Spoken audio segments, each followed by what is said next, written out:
Hey there, folks. Today we bring you a new little work. This is a more unique story, one where a Chinese god ended up being somewhat revived in the body of a certain boy. However, because this happened, the world also entered a not-so-good state as the glaciers started melting. What ended up happening was that inside those glaciers, there were monsters, and the monsters attacked humans, causing massive destruction to humanity. The end was clearly approaching, up until the point where statues created by random people ended up coming to life. This gave humans a considerable advantage because these statues fell to Earth. In a part of the Western world, an old man ended up getting lucky, as he managed to receive a light from one of these statues. This gave him a power that made him incredibly strong. The statue even gave the old man his youth back. Soon, other statues began to fall to the ground, which made many people seek powers. However, the church and other organizations managed to secure the statues for themselves, giving them a strong monopoly. But the story does not focus on these people. Instead, it focuses on Zhao Feiyu. He is a transmigrator, and to make things even better, he ended up inheriting a certain power from some gods, which gave him extremely high power. Now he possesses a certain divinity, which made other people desire that power as well. Knowing that they wanted to take his powers, he began to prevent his power from being taken. That said, we observe a strong flame erupt from our protagonist, throwing two background characters backward. However, behind them were not just extras, but extremely powerful individuals from the world who came after his power. In the end, he managed to face off against each of them. Yet for everyone he defeated, more and more kept coming for him. Without knowing what to do to make them stop pursuing him, he traveled to a certain province where someone was seeking our hero because they knew he had potential. But in other provinces, certain powerful groups swore vengeance and sought to kill Zhao Feiyu, our protagonist. To understand how all of this happened, we need to go back to the beginning. Our story truly begins where it all started, before the world began to thaw. But at that moment, monsters appeared, as well as statues that granted power to humans. Here, the scene then cuts to a certain location where a test was taking place. However, on stage, there was something that left everyone surprised. Among the surprised people was Zhao Feiyu, our protagonist. At this moment, he realized he was a transmigrator. However, that wasn't so important right now. He then turned to his friend Zhang Sui and asked if, by chance, there were any of the new gods of the new province there. Zhang Sui said no, as it had been 500 years since those statues appeared in the world, and to this day, not a single person considered a god of the 9 provinces had appeared. Suddenly, Zhao Feiyu noticed something strange about himself and asked what was happening. At that moment, he turned and noticed that Wang looked exactly like his best friend, Wang. However, he didn't really know anything about some of the important things he needed to know. Zhao Feiyu commented on these things out loud, but this drew the attention of Wang, his friend, who asked him to speak more quietly as an important event was taking place. Speaking loudly here meant risking expulsion from the academy. But then a girl interrupted what Zhao Feiyu was about to say. She revealed what was basically in front of everyone, telling the crowd that today, an event would begin where they could choose certain powers for themselves. But now it was revealed to the public what was behind that plan, and that was a statue with 6 arms that leaves everyone surprised. Some even call it humor. However, on the other hand, our hero ends up somewhat smiling and realizes that these fools don't really understand the basic meaning of the statue in front of them, since what stood before them was one of those 9 gods of the new province. After unveiling this statue, we then observe a prince from the Orthodox. Everyone begins to look at him and realizes that he will be the one essentially wielding the power of this statue for himself. By achieving this, he will hold the perfect monopoly over the church, obtaining unimaginable powers. As he presents himself, he begins saying a few things, claiming that if he manages to harness the power of these 6 heads, he will achieve the perfect power, which will grant flawless protection to his allies. While he was saying these things in the background, we only see our protagonist smiling, saying that a show was about to begin. and that they had no idea of what was about to unfold. However, he asks Clark to go forward and call out the name of the deity. Clark agrees and then kneels before the statue, asking it to appear and grant the alliance of the church the power they needed. After saying this, nothing happens. Irritated, Clark starts shouting, almost demanding that the statue bestow its power upon him and the powers they needed to make that guy behind him even stronger. Yet, nothing happens, leaving everyone confused, wondering if, by chance, the one who supposedly had one of the strongest powers wouldn't manage to gain new power to become even stronger. After this scene unfolds in the background, we observe our hero thinking to himself that Clark could shout all he wanted, for the god of this statue would not appear. However, it was still too soon to act. For now, he only wanted to stay with his arms crossed, watching the whole scene. But their conversation and shouting are interrupted by someone else. It's Apollo, who has just appeared. At that moment, he calls Pork Silit, his companion, and asks him to awaken the statue. Silit then approaches the statue and calls upon Gon, asking it to grant him power, infinite power. Having said this, they notice something happening. The statue, for some reason, begins to move. Realizing that what he had just said was absolutely correct, Apollo continues to ask the statue to grant him its full strength, the strength he needed. But in the next moment, we see a flame appearing. Out of nowhere, this flame falls upon Apollo's companion. After everything happens, Apollo is left stunned, for Cell, his companion, was blown into thousands of pieces. How could this happen, he wonders, now with his companion gone. He then turns to the audience below, watching all of this, and asks everyone to stay calm. It's highly likely that this was the statue's main power. For some reason, Cell, his companion, couldn't withstand all of its power. Now Apollo opts to gather all the heirs of the Mount of Gods, for surely someone among the crowd will be able to withstand all the power of this statue. He also asks to notify the church so they can quickly send someone there. On the other hand, we observe our heroes saying that they shouldn't worry, for no one would come to help. It didn't matter how many people from the church or any other place were sent there, for in the end, it wouldn't make any difference. After saying this, the priest's fury is directed toward the group of people, for he couldn't hear who had just said that. He then asks who the daring fool was that had spoken those words. From the background, we hear the hero speaking, admitting that it was him who had spoken. He continues, explaining that this statue essentially belongs to the deities of the 9 provinces, and they, mere Western barbarians, simply could not handle all that power. Even after he admitted that it was him who had spoken, the wise one above ends up friendly and says he doesn't know who said it. However, the scene cuts to and telling our protagonist not to say such things right now, especially to the guy in front of him. If they found out, it would spell doom for him. The priest, now furious, demands that whoever just spoke come forward and reveal themselves. The statue belongs to the deity of the 9 provinces. Then, now he reveals himself, saying in front of this old man.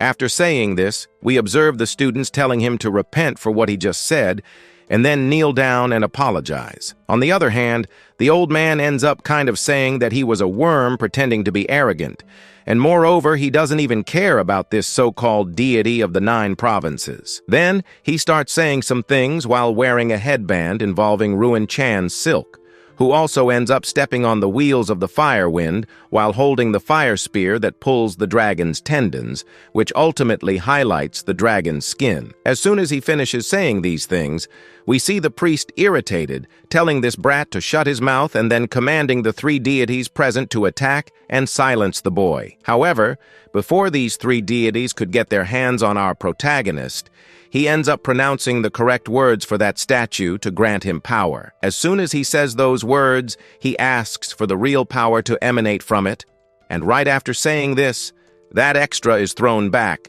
and fire falls upon our protagonist. Looking quite serious, our hero then looks forward. After gaining power, he doesn't believe it, saying, "This is impossible." Then he asks that the power he now possesses grant him something truly mighty. At this moment, he starts considering himself as the great god of the 3 altars. Now he begins a small subjugation of the extras, trying to seize his power. However, by revealing essentially one of the powers of the 9 provinces, he leaves everyone around him both surprised and happy. Seeing that they now have one of the gods on their side, everyone begins to like our protagonist more, calling out to him as the god of Nizan. At this moment, that voice ends up echoing slightly louder, which further irritates the priest. Enraged by this situation, he tells everyone to shut up. Even after it was proven that he had indeed obtained the statue's power, the priest asks if he still doesn't believe that the new province now essentially has its own deity. At the moment he speaks about this, he decides to draw his sacred sword, saying that what the protagonist just said was reckless and that he would now be punished for it, by his hand no less. After unsheathing the sword, he advances toward our hero. Our protagonist then uses the spear he had to defend himself. Now close, he starts provoking our hero, saying that this province, one of the 9 provinces, was nothing compared to the powers they possess. The protagonist, in turn, taunts him back, questioning what the mere wild god of the West could possibly do. At this point, he realizes that this world they live in really needs to be rewound as soon as possible. As the fight unfolds, the scene cuts to another location. Some people are asking what's going on, while others approach Her Majesty to inform her that during the ongoing Divine Inheritance Conference, a certain man from the new province ended up acquiring the power of that deity. This mysterious man ended up calling out the name of the statue, and the deity granted him power, making him immensely powerful. Here we are introduced to her. She is the Empress of the new province. What he awakened ended up being called Nazan. Now he is a deity of these 9 provinces. At this moment, she orders that Commander Lan be summoned to send at least 20,000 people to support this person who awakened all that power. After hearing this, they say their province didn't have many guards left, as Apollo and that other guy ended up taking a massive number of guards to the event. At this point, she pauses and states that, regardless, that man there won't escape because those certain people over there won't leave any chance for the new province's divine inheritance to go to that human. She even wonders if, by chance, those people are essentially strangling our protagonist. To this, she agrees, saying that what he said is completely correct. So, she decides it's necessary for him to go to the battlefield to at least provide basic support for him. After all these statements, the scene cuts to the battlefield, where smoke appears and people can no longer see anything. But down below, we can already see our hero completely fallen.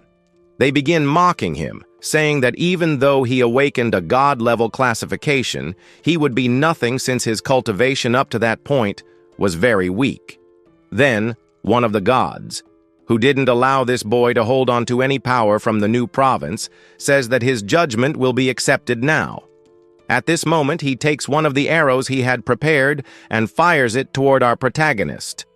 Our hero was clearly about to be hit by these arrows, but before that could happen, his friend appears and tells him to be careful. However, in the end, his friend ends up being struck by these arrows, shot by these extras. Now lying on the ground, our hero approaches his friend while tending to him. That extra wonders where he was, but at this moment, nearly dying, he asks his friend, he ran, as someone who had been caught off guard by this priest. He then looks up and notices that this man is still saying the same thing, stating to him that he was a mere extra, a human. How was it that he dared to wield powers that belonged to him? But at the moment he spoke such words, a strong light came from behind him. At this moment, he slowly turns around, and after turning, he sees the light falling behind him. Now that it had fallen, he begins to question why he was trying to kill someone in his own territory. He could do this, but it would have to be with his permission. After all, he was the commander. This bishop replies that someone like him had ended up stealing a specific power that belonged to him, and whoever takes something that belongs to his church, he can do whatever he wants to that person. But the one below, the commander, said otherwise. He was attacking people in his own territory and furthermore, doing things that he would no longer allow to happen. At the same time, he says that what he just stated is true, but perhaps his spear would tell another truth.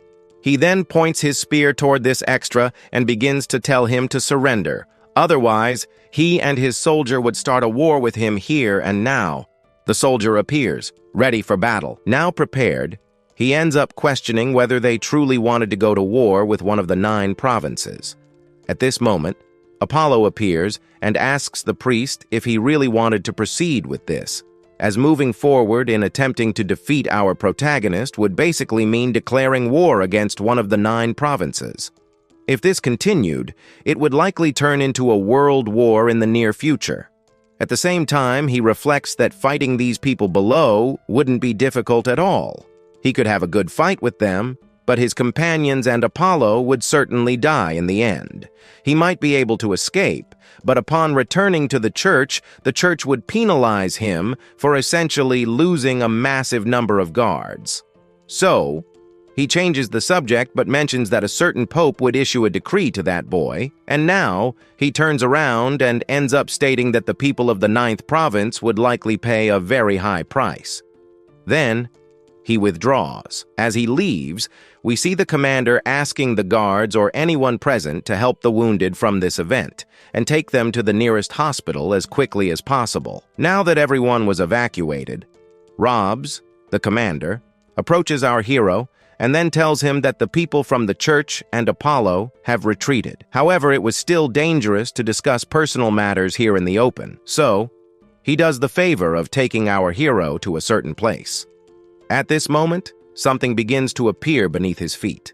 He doesn't understand what it is, but minutes later he realizes he is no longer at this event, but rather in a completely enclosed and unknown location. However, right in front of him, a system screen appears, stating that Nasa, his deity, was outside waiting for him. Yet, that wasn't even what caught our hero's attention. It was something the system had just told him. This was the space of the Divine Lord. For him, this was basically the golden finger he had just obtained. However, his deity appears before him and asks what he wanted with her. He then says that he ended up calling her by the name of her statue, and that her inheritance had somehow been sent to him. However, there was one thing he still couldn't understand, and that was why none of the statues had appeared in the 9th province after hundreds of years had passed. She responds that years ago, or perhaps just a year ago, a rift opened in the sky. After that, countless monsters appeared through that crack, and all these monsters tried to invade Blue Star. But all the gods from the east and west ascended to a celestial battlefield to block these beings from invading the primordial world. Yet, for some reason, over time, they ended up losing contact with these gods. This means they could no longer enter the human world normally. So, to address this, they decided to send statues in the form of meteors to Earth so that at least people could awaken their powers. In the end, they hoped to restore the connection they once had with humans. But, of course, who among the humans would know that one of them understood everything that was happening? This surprised him. Yet, this deity thanks our protagonist for calling her by her true name, allowing her to lend her power to him. She hopes this immortal here will allow her to lend her power to this human so that he can become strong enough to ultimately fight powerful monsters and beasts. Also, now this one ends up offering our protagonist a pill,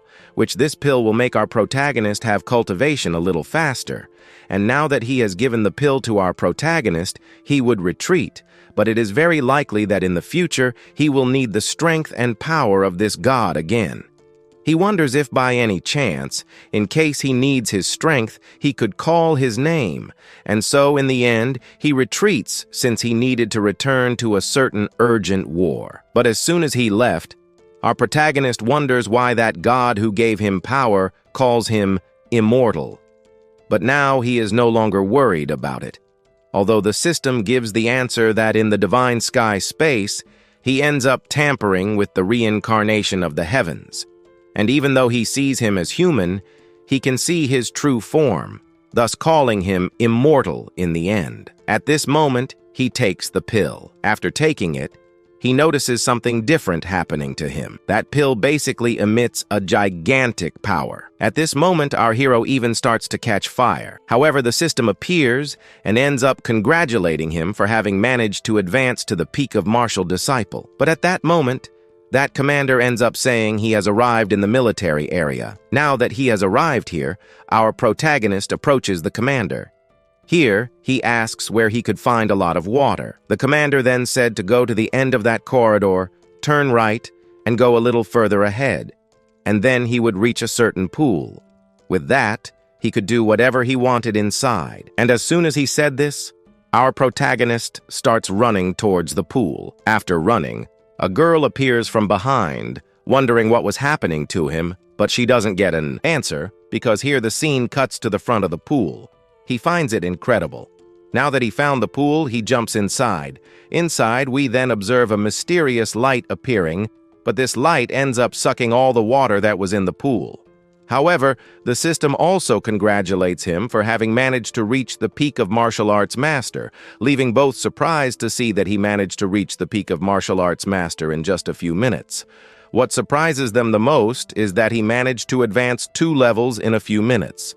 While he is trying to understand what was happening on top of a tree, we observe a mysterious bird. But this bird, someone said, was a great sign that his progress was going better than expected. Anyway, this was good luck for them. And here, the scene cuts to a closed location, where we find that priest from before, surprised to see that it was really possible. This boy had something special, and he really didn't want him to remain in that certain place where he was. But here, our scene cuts to another location on another day. We then observe our protagonist in front of a stage. At this moment, he wonders if he is totally fine and confident in what he is about to do, because now he will be revealing to the whole world that the 9 provinces basically have a small god for them as well. And what he needs to do upon reaching the top of the stage is just say a few important things. He also says for them not to worry so much because they know what needs to be done. And at this moment, he also turns to them and asks that they at least protect him if, by any chance, Apollo and that other one appear. Thus, Zhao goes up to the stage. Now on the stage, they start discussing the reason our protagonist borrowed the power that was supposed to go to that priest earlier. Zhao Feiyu, he now was one of the Western gods.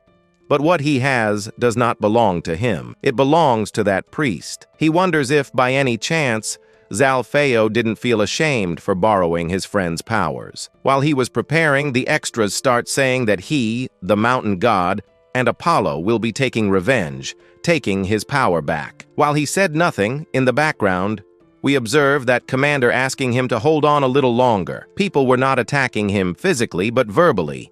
So, he just asks his friend to endure a little longer.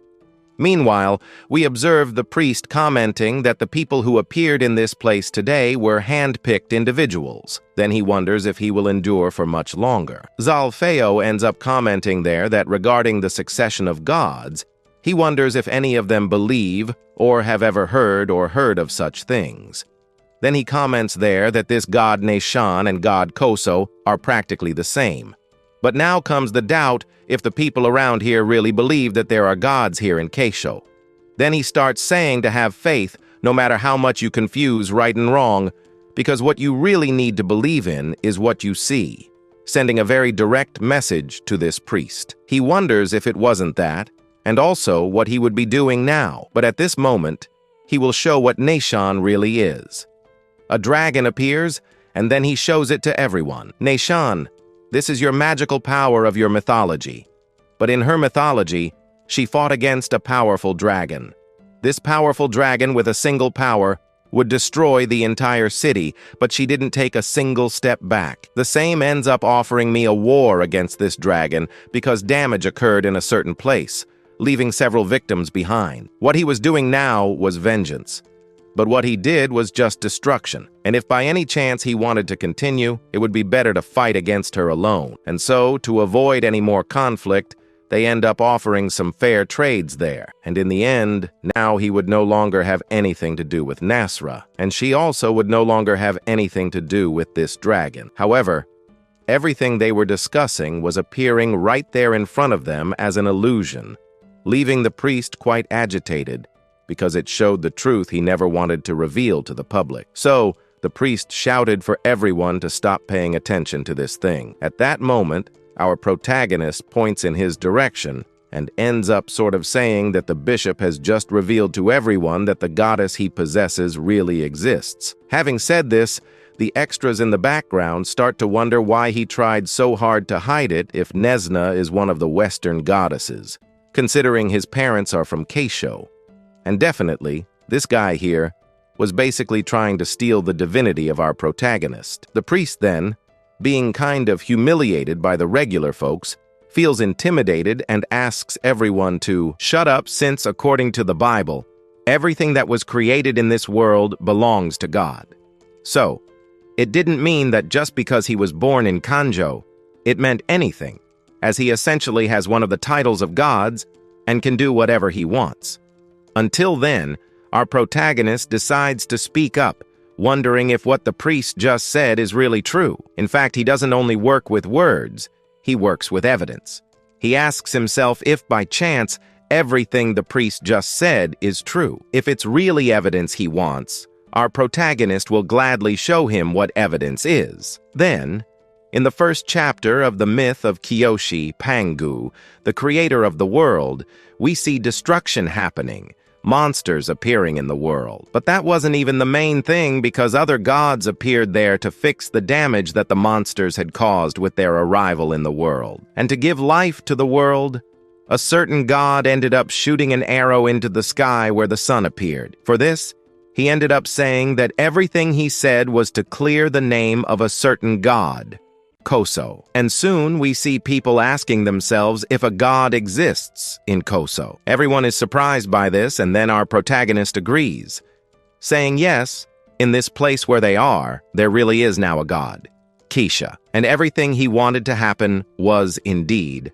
happening. The name of a certain god that he wanted to grow and be revealed to the world was being revealed, until suddenly someone grabs a sword. In the background, we can see a bright light, a strong glow heading toward our protagonist. But it doesn't hit him because the commander appeared to defend him. Now, defending him, he realizes that this mountain god was so weak to attack someone from behind, and this was an act of cowardice. Now we are introduced to Apollo, the one who tried to attack him from behind. He is asked if he isn't ashamed. Then, with everyone looking in his direction, we see Apollo making up some excuses, saying that Zhao Feiyu was brainwashing these people below. However, Zhao Feiyu points behind him to the destruction he caused. At this moment, he asks Apollo if it was really him who was trying to pressure someone with his power. He points out that what Apollo just did now was an assassination attempt on our protagonist. But now he has nothing else to do, and cannot prove that he was trying to kill anyone, as no one is dead. So, he retreats, saying he has nothing else to do here. Now, all the games he was trying to play are over. Then, the commander realizes that everyone has left, so he approaches and begins to ask His Majesty what she thought of Zhao Feiyu, showing all that to the public. She, on the other side, said she saw everything that was happening. At this point, she stands up and realizes that in this place where they live, in Kuso, there are many gods. And now was the perfect opportunity for them to abandon the alliance they had with the West. Also, if they could make that boy, the protagonist, become one of the most powerful gods in the world, they could increase their provisions significantly, as well as their strength, and that's what she wants. So, she also wants to basically recognize him personally. For this, she asks the commander to bring our protagonist. The protagonist went to her, but here the scene cuts to another day at the military camp. Today, we see our protagonist there training and doing his basic cultivation. At this moment, he reaches the 7th corporal tempering. However, to get there, he had to undergo very rigorous training. As this begins, the water nearby turns into a tornado. After a long time, he finally achieves what he wanted so badly. His cultivation is completed, and he reaches the 7th level. The system appears.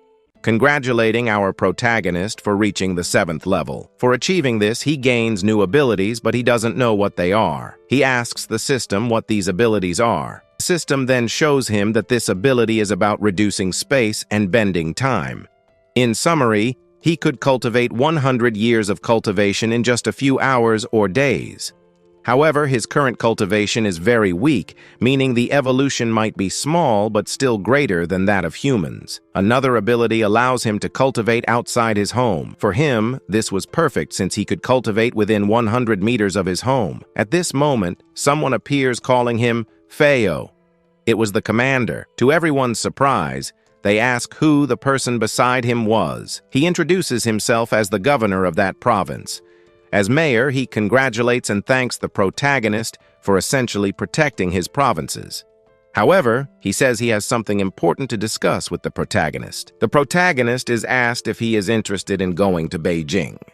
He is somewhat interested, but wonders why this question is being asked, especially after the unexpected invitation he just received. The governor explains that there is a very powerful man in the capital who is very interested in the protagonist. However, the scene cuts to another location. Here we find the Pope from earlier, who approaches another man and asks him if, by any chance, he saw everything that happened in the replay. He comments that in that city where no gods exist today, this might be some theory created by certain people. However, it took hundreds of years for someone with the title of God to appear in that region. He thinks this could just be a theory. Still, he admits he doesn't know for sure, as he hasn't yet received any information from his subordinates. He then turns around and realizes that Kyo is betraying them. After years and centuries of being allies, they suddenly decide to betray them now. Feiyu's appearance essentially fired the first shot. He was the first and would never be the last. From now on, the West will have less and less faith, and their strength will be reduced. Whether they like it or not, it is very likely that Zfu will grow stronger, and this strength could oppose them. At the moment, it would be ideal for him to die here. Apollo and that priest from earlier were lucky to face our hero. However, they lacked the strength and support to fight him. Now, the protagonist's goal is to eliminate that particular man. He will now have some knights by his side to help him get close to Apollo and the priest, at least to do something about them. No matter the cost, he will make Zfu pay for what he did. He doesn't care how many victims fall in this fight. He just wants Zifu's head. He approaches his guard and asks him to understand and complete this mission. Staring at him intently, the guard agrees, saying he will do it and ensure Zfu pays for what he did. As he talks about this, the scene cuts again to another place. In an airplane in the sky, we observe our protagonist inside, thinking this was cool. Looking at the mountains, they realize that it was beautiful. And of course, it was beautiful. Let's say that it was. But kind of, they still can't say such a thing, as their provenance still belongs to those types of people from before. Only sooner or later, everything will be resolved. Until then, they observe the system screen appearing in front of them. A countdown starts from TR4 to 1. At this moment, he stands up and asks them to be careful. Something was approaching. And at this moment, something strikes the plane, and it starts to fall. However, behind them, we observe the priest from before who, at this point, says that this wouldn't be enough to kill the ugly ones. After all, by his side there was a commander, and taking him down would be difficult. So, for this reason, one of the extras advances toward the plane. But at that moment, as he advances, he sees a beam of light coming in his direction. However, it passes by his side, and he realizes it was a sword. At this point, he receives a cut, but it wasn't enough. Passing by, he ends up facing his opponent. To take him down, he tries to strike this extra, but the latter uses a shield to defend himself. Now, looking closer, he notices that it was the organization of that church. He wonders if these people have no shame in trying to kill someone in their territory. But then he ends up saying that the ugly one borrowed powers that were his. At this moment, our protagonist realizes that a certain ruler was in danger, so he needed to send him away. However, the commander asks him to leave first since they were targeting him. After saying this, The priest then orders his comrades to go after our hero and finish him off. At this point, he can no longer protect the protagonist. 4 of them head in his direction to catch him. The commander, now trapped, no longer knows what to do, but one thing is certain: he can still do something. So he uses a dragon's roar, which manages to defend our protagonist from one of the extra's strikes. However, at this moment, because he defended against that attack, he begins to prepare another, even more powerful one. The commander realizes he could try to do something to hold back this movement, but at this moment, our hero appears behind him. The commander asks him to run away with him from this place, but the commander refuses, as the attack he is preparing is very fast as light, and there's no way to escape from it now. Moreover, since it's a secret skill, he ends up saying it was T. But at this moment, our protagonist then uses something. After all, let's say it ends here. We observe the priest appearing and asking if it's really over. He says no.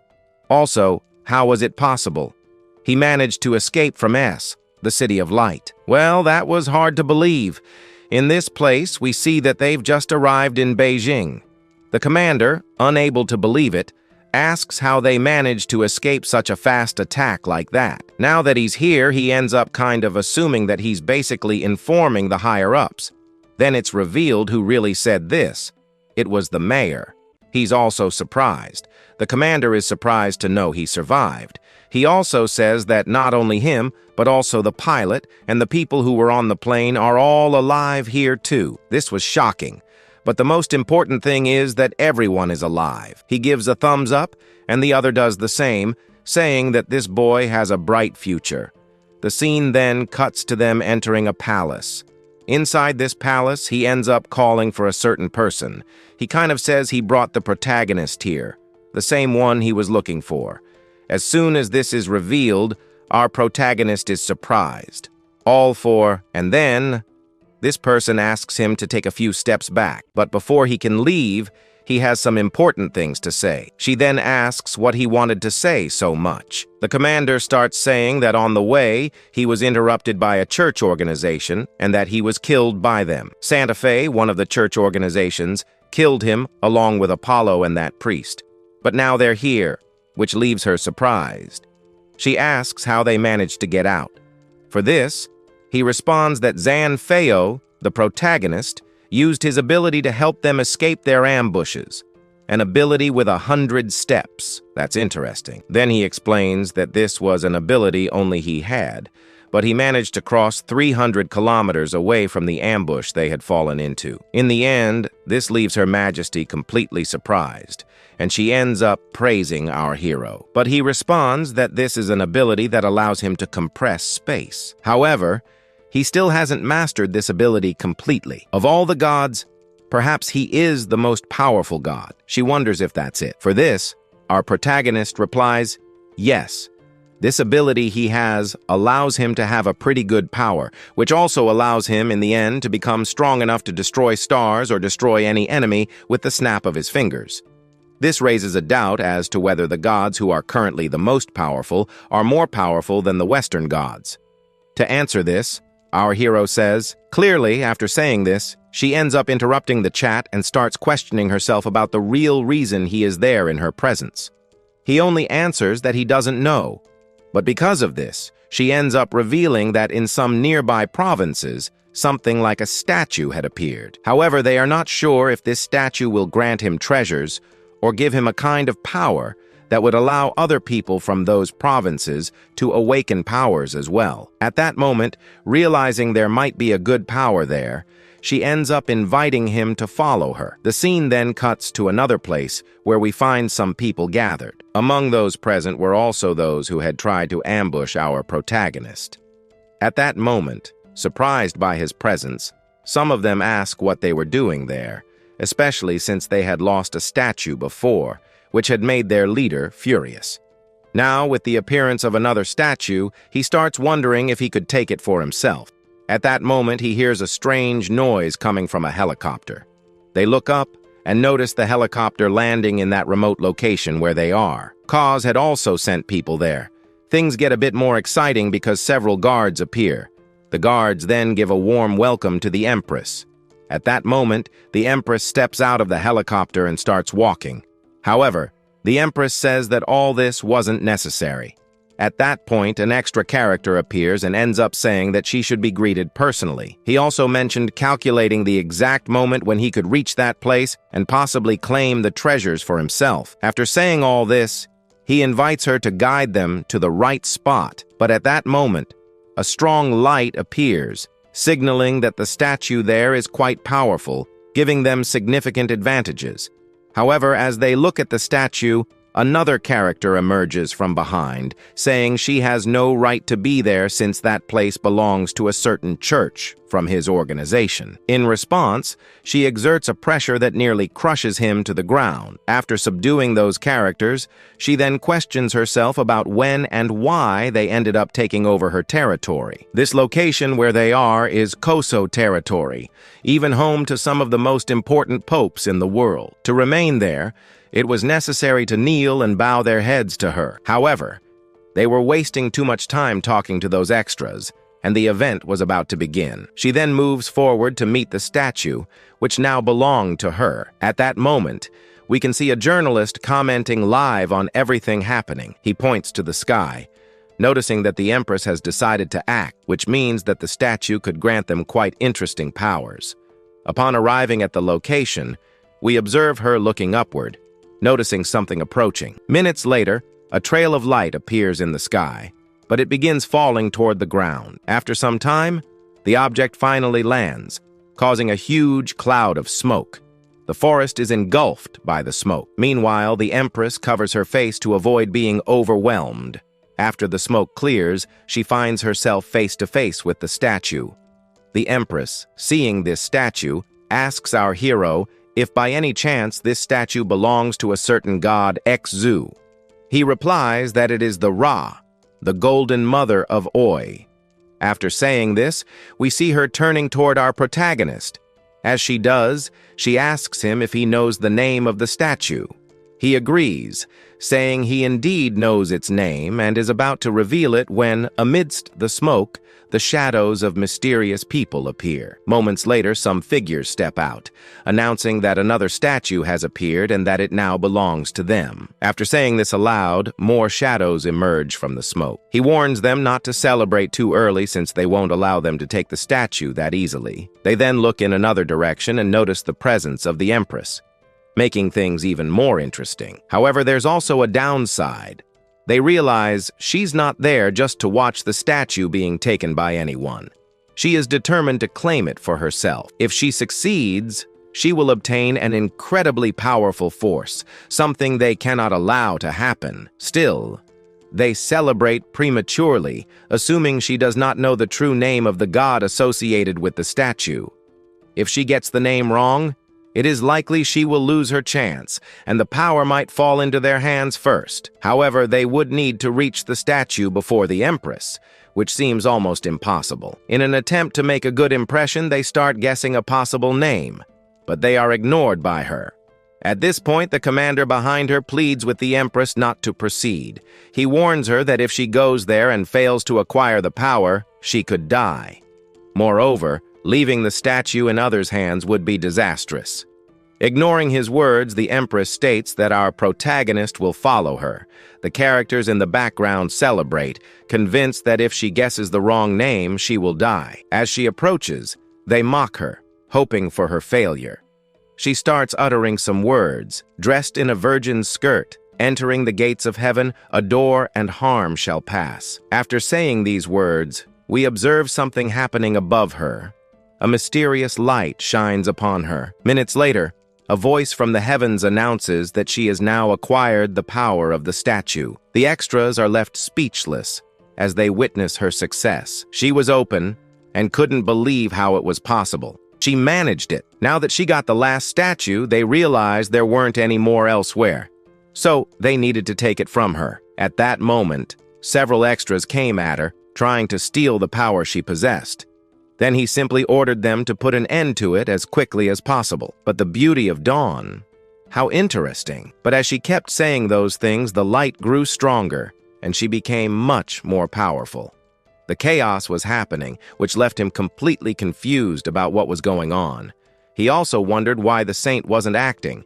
He then answered that he could defeat her with a single blow, but to do so it was necessary to adapt to her power. This might have been difficult to do the first time, as it required a lot of concentration, something he wasn't having at the moment. If there's going to be concentration there, I really don't know. But for us to truly know what will happen next, we'll have to leave all this for another part. Also, before I finish, I ask you to leave a like below and also leave a comment about Manhwa. Comment below what you thought of Manhwa if you're enjoying it, because with your comment, I can use it to make continuations here on the channel. But I think I'm off now. Maybe I'll see you around or in a next part, right?